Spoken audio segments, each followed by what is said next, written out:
안녕하세요. NFT 작가 가치입니다. 오늘 말씀드릴 주제는 이더리움 지갑 송금법과 드롭스 기능에 관한 내용입니다. 이번 영상은 이전에 업로드했던 내용에 대해서 리메이크를 하기 위해 만들어진 화인데요. 그 이유는 이더리움 송금 방법이라고 올렸던 FTX가 사라졌기 때문입니다. 이제부터는 업비트와 바이낸스를 이용하여 송금하면 되는데요. 먼저 업비트 직접 송금 방식을 알아봅시다. 우선 업비트에 들어가서 마이 페이지로 이동해 줍니다. 그 다음으로는 개인 지갑 인증을 위해 마이 페이지에서 개인 지갑 주소 관리로 들어가 줍니다. 그리고 개인 지갑 주소 등록을 진행해 줍니다. 여기서 지갑을 선택할 때 이더리움을 송금할 것이기 때문에 메타마스크를 선택해 줍니다. 그럼 메타마스크에서 업비트에 연결할지 물어보는 팝업창이 자동으로 표시되며 연결해 주면 됩니다. 연결 후 개인 지갑 주소 등록을 진행해주면 추가 서명 후 등록이 완료됩니다. 영상 촬영 일자에는 별도의 승인 기간 없이 즉시 메타마스크 지갑이 업비트에 등록되었습니다. 그 다음으로는 이더리움을 구매해서 출금 신청을 진행해줍니다. 주소를 선택하면 아까 등록해 두었던 메타마스크 지갑을 선택할 수 있습니다. 이때 든 수수료를 보면 0.01 이더인데 촬영일 기준 21,000원입니다. 이번에는 바이낸스 경유 송금 방식을 알아보도록 하겠습니다. 바이낸스 송금 방식은 기존 FTX 송금 방식과 매우 유사합니다. 저는 트론을 이용하여 경유 송금을 진행할 것이기에 트론을 구매하였습니다. 트론을 구매한 후 바이낸스로 들어가 회원 가입을 진행해 줍니다. 메인 화면에서 월렛을 선택해 줍니다. 그 다음으로는 월렛 파이어 앤 스팟을 선택해 줍니다. 그리고 파이어 앤 스팟 페이지에 있는 디파짓을 선택해 줍니다. 디파짓 후 뜨는 팝업창에서 크립토 디파짓을 선택하여 암호화폐 입금을 진행해 줍니다. 송금받을 코인을 선택해 줍니다. 검색창에 TRX를 검색하면 트론이 나오며 선택할 수 있습니다. 입금을 위한 트론용 주소를 만들어야 하기에 get 어드레스를 눌러줍니다.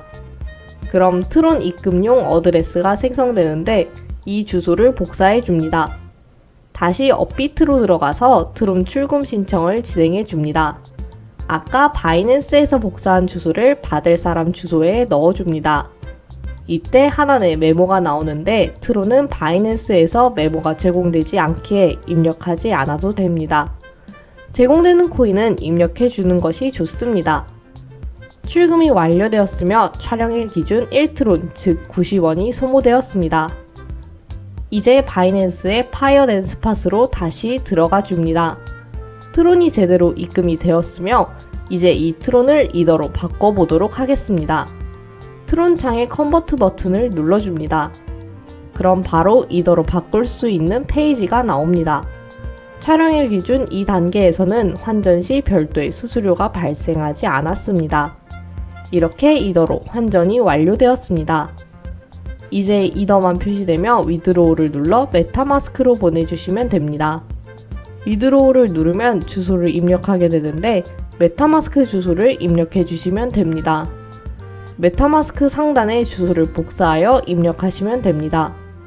출금을 진행하면 메타마스크로 돈이 송금되며 이때 든 수수료는 0.0012 이더, 즉 2,586원입니다. 업비트 직송금은 약 21,000원, 바이낸스를 경유한 송금은 약 2,600원이 들었네요. 바이낸스를 사용하여 송금하는 것이 훨씬 저렴한 것을 알 수 있습니다. 마음에 드는 방법을 골라서 사용하시면 될 것 같습니다. 그럼 이제 다음 주제인 드롭스에 대해 이야기해 볼까요? NFT를 드롭한다는 말이 있는데요. 보통 최초 민팅 후 판매 개시의 과정을 드롭이라고 합니다. 곧 예시를 들 것은 크맨쉽의 드롭스 기능인데요. 크맨쉽 드롭스는 크래프트맨쉽에서 자체적으로 운영하는 클레이튼 기반 NFT 마켓입니다.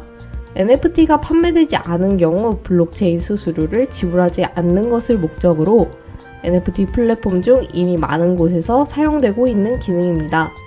수수료에 대해 조금 더 자세히 설명드리자면 이전 영상에도 말씀드렸듯이 이미지와 텍스트 데이터를 블록체인에 업로드하는 것은 필수적으로 일정량의 금액인 수수료가 들어가는 일이 되는데요. 성금을 입금받고 드롭을 시작하는 사이트도 있지만 오픈시처럼 판매가 되었을 때 발생한 이익금에서 수수료를 가져가는 경우도 있습니다. 이때 설명드릴 크맨십의 드롭스 기능이 오픈시와 유사한 방식인데요. 크맨십 자체 마켓을 사용하기에 오픈시에 리스팅을 하지 않고도 바로 블록체인 거래를 할 수 있습니다. 하지만 메커니즘은 오픈시의 민팅부터 리스팅, 거래까지의 절차와 유사하기에 판매가 되지 않는다면 데이터 자체는 크맨십 내부에 있어 수정과 삭제가 가능합니다. 즉 크맨십 사이트를 오픈시처럼 이용할 수 있는 것이죠. 물론 인지도는 오픈시보다 낮기 때문에 사람들에게 해당 사실을 잘 알려야 하지만요. 그리고 드롭스 이벤트를 진행할 때 크맨십만의 특이한 점은 한 번의 이벤트 드롭 때 한 개의 작품만 업로드할 수도 있지만 최대 100개의 서로 다른 NFT를 업로드할 수도 있습니다. 물론 이때 구매 실행 버튼은 한 개이기 때문에 100개의 NFT 중 원하는 NFT를 뽑을 확률은 100분의 1이죠. NFT 구매에서 랜덤 뽑기의 기분을 느낄 수 있습니다. 그럼 이제 크래프트맨십에서 드롭스를 진행해 보도록 하겠습니다. 로그인을 한 후 드롭스 관리로 들어가 줍니다. 드롭스를 발행할 컬렉션을 선택해주고 각종 항목을 입력해줍니다. 입력을 완료하고 하단에 이벤트 생성하기 버튼을 눌러주면 드롭스가 생성됩니다. 하지만 드롭스 기간 선택과 무엇을 판매할지는 아직 등록하지 않은 상태입니다. 이제 다시 드롭스 관리로 이동하여 해당 내용을 입력해줍니다. 진행 중인 드롭스라고 뜨나 아직 판매되고 있는 것이 아니니 안심하고 수정 버튼을 눌러주세요. 내부에 들어오면 아까 입력한 기본 데이터가 있고 하단에 드랍 NFT 추가 버튼이 있습니다. 드랍 NFT 추가 버튼을 누르면 민팅 페이지와 유사하게 입력할 수 있습니다. 내용 입력 하단 NFT 생성 버튼 위에는 컨트랙 발행 전까지 삭제와 수정이 가능하다는 문구가 있습니다. 수정이 가능하다는 문구를 기억하고 편안한 마음으로 NFT를 생성해줍니다. 드롭스 결제 전까지 삭제가 가능하다는 문구가 계속 나오네요. NFT 드롭 리스트에 NFT가 하나 추가되었습니다. 이어서 몇 개 더 추가해 봅시다. 추가하던 중 마음에 들지 않는 것이 있을 경우 쓰레기통 버튼을 눌러 삭제하시면 됩니다. 삭제를 하고 나면 깔끔하게 사라집니다. 참고로 기간도 컨트랙 발행에서 기입하기 때문에 NFT 입력을 끝냈으면 발행 버튼을 눌러줍니다. 4단계에 걸쳐 컨트랙 배포를 진행하게 됩니다. 두 번째인 결제 단계에서 날짜를 입력하고 컨트랙 배포 수수료를 지불합니다. 이때 컨트랙 배포 수수료는 바로 지불하고 판매 수수료는 판매가 발생한 작품에 한하여 지불하게 됩니다.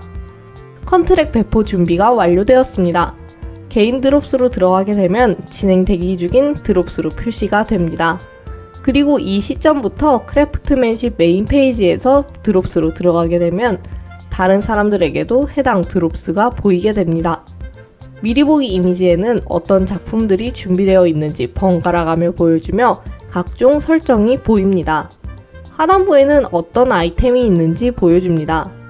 그리고 이제 판매가 시작되게 되면 진행 중으로 표시가 됩니다. 한번 구매해 보도록 하겠습니다.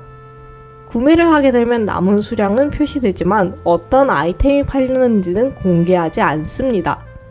제가 구매하게 된 건 넘버 3네요. 해당 내용은 이전에 지정해 두었던 컬렉션에 민팅되었습니다. 세부 내용에 들어가면 소유자가 표시되어 있고 컬렉션도 잘 지정되어 있습니다. 그리고 시간이 다 되면 판매가 되지 않더라도 솔드아웃 처리가 되면서 판매가 종료됩니다. 참고로 판매되지 않은 작품은 자동으로 민팅이 되지 않기에 직접 민팅해 주어야 합니다. 이렇게 송금 방식 리뉴얼과 크맨십의 드롭스 기능을 알아보았습니다. 다음에는 요즘 화제인 챗 GPT에 대해 다뤄보도록 하겠습니다. 오늘 준비한 영상은 여기까지입니다. 시청해주셔서 감사합니다. 다음 영상에서 뵙겠습니다.